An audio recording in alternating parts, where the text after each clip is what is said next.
So why doesn't your iPad show keyboard to you?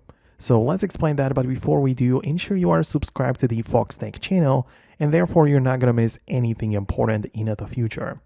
Okay, so there are more reasons why it might be happening. So whenever you go to a place where text field is available, make sure you tap on it a few times to make the keyboard appear. If it doesn't appear for some reason, it is possible that something is going on in the background. For example, you have a physical keyboard connected to your iPad. Like I have my iPad snapped on the Magic Keyboard, so naturally the software one doesn't appear. But perhaps you have the Bluetooth keyboard connected and it might be put away somewhere in a drawer or something, right? And if it's still connected, then perhaps your iPad doesn't show the keyboard, the one that you basically want.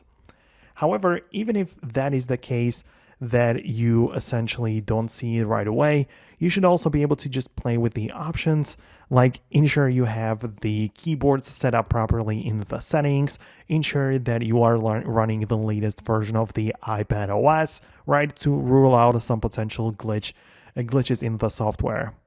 Outside of that, you can also just restart the iPad.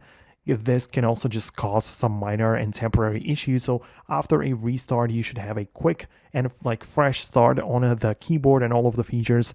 So I believe that those things are going to help you out.